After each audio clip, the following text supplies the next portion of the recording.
everyone, welcome back to the channel. This week we are going to be doing some soups. I've been noticing over the last month or so that food cost has been increasing quite significantly.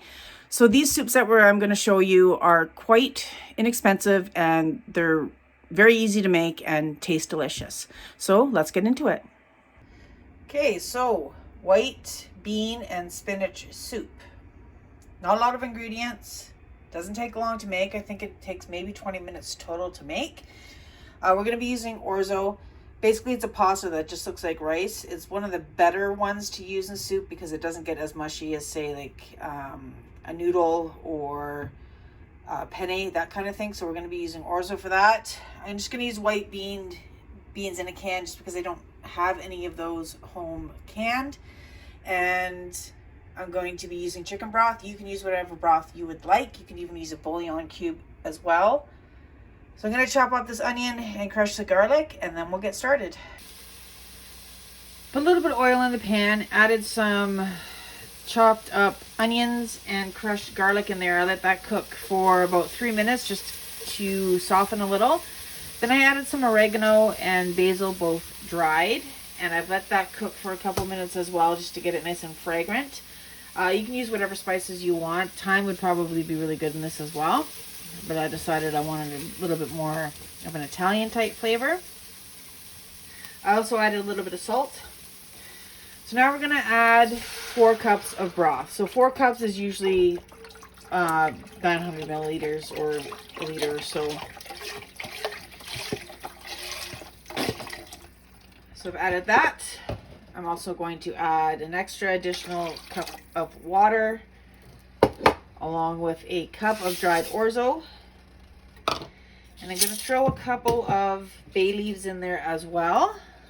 And we're just going to let that come up to a boil. So I'm going to turn it up a little bit. I'm going to turn it up to medium high. So it's on 6 right now on my stove.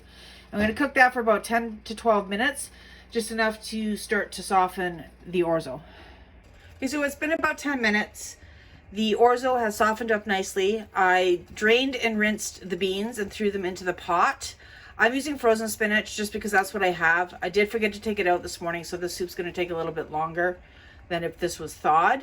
So I just threw it in. The heat will end up thawing this and distributing it through the soup. You can use fresh baby spinach if you wish. It's about 2 to 3 cups you can add in at this point and let it wilt. And then you can just top it off with a little bit of lemon juice and your soup is done. It is less expensive, however, if you do use the frozen chopped spinach. It's only $2 for a package. It gives you about the same amount of cups once your fresh spinach is cooked. So that's the soup. It's very hearty soup. It has greens in it, so there are some very good nutrients in there. The orzo just adds a little bit of bite to it. Very easy soup, very inexpensive as well. Let's make some simple tomato soup in the crock pot. So in the pot I have grape tomatoes. I had purchased a large carton of them and used maybe a quarter, so the rest of them are in here. And I also have one of my home canned jars of whole tomatoes that I've just crushed up. You can use 3 cans of diced tomatoes in here if you don't have this concoction, which is fine. To that, we are going to add some onions that I fried up in butter. It was just 1 onion, and I just let it get soft in the butter. We are going to add about a tablespoon of honey. I'm just using the squeezable honey. You can use whatever honey you want. Along with a 1.5 cups of broth. Now, I'm using chicken broth just because that's what I have on hand. You can use vegetable broth. You can use whatever you want. So I'm going to put the lid on this. And we are going to put this on low for 8 hours, or you could do it on high for about 3 or 4. And then once that's done cooking, we'll make sure that everything is soft and ready to go, and then we'll finish off the soup. The soup is done. Halfway through, I decided I wanted basil in it because why not? So I just took off the lid, threw some basil in, and mixed it around. So I've added some salt to this. I'm just going to let it cool down a little, and then I'm going to take my immersion blender and just blend this all together. If you don't have a handheld one, you can always use a blender. Just be careful because the soup is hot. So once this cools down a little bit, excuse me, I'll blend it all together and then I'll show you what it looks like. Here it is all done. Super creamy. Didn't use any dairy in this. And I'm serving it with a grilled cheese because nothing goes better with tomato soup than a grilled cheese. So slow cooker potato soup. So this is another slow cooker masterpiece. There's tons of different ways that you can make this one. It's up to you which recipe you use.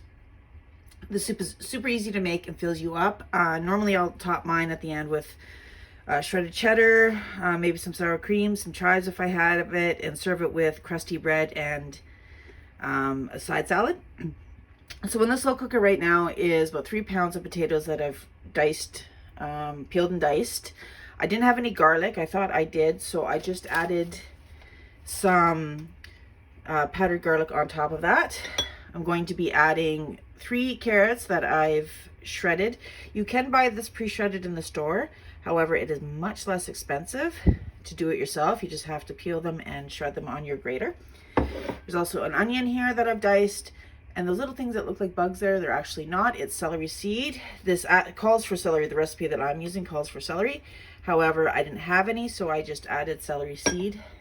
Basically the same flavor. I'm just gonna mix this up a bit. So for the broth, I am using a combination of store-bought and home canned. I'm using chicken broth. You can use whatever you want. 6 cups you will need. You can use a bullion cube if you want. That saves a ton of money. You can use vegetable, you can use mushroom, you could use beef, you can use whatever you want. So this just all goes in here like so.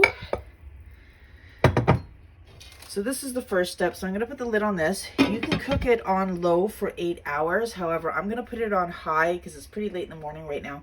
So I'm going to put mine on high for about 5 hours. And I'm going to come back and check it, see how it is, and add the remaining ingredients. All right, so I've checked to make sure that the potatoes are fork tender, which they are. So now I'm going to take 2 cups of milk that I have whisked in 1/4 cup of flour. If you are gluten-free, you can definitely use cornstarch as well. So that's just going to go in there. I'm going to mix that all together, cover it back up, and put it on for another ½ hour just so it thickens up. This is going to be delicious. All right, so here it is. I just used an immersion blender just to make it a little bit smoother. You don't have to if you don't want to. You can also use a regular blender. Just be careful because it is hot. Added some salt and pepper. Mixed it up a little. Topped it with some shredded cheddar and some of the chives that I had dehydrated in the spring. In the fall. And this is your slow cooker potato soup. So as you can see, those soups were pretty easy. There was actually 4 that I did, but I can't find the video for the last one. It was very easy carrot, ginger, lentil soup. So I'll do that one again and I'll post it in a different video. But try these out and leave me a comment too if you have any soups that are really easy, really inexpensive, and I'll try them out as well. So thanks for watching, and I will see you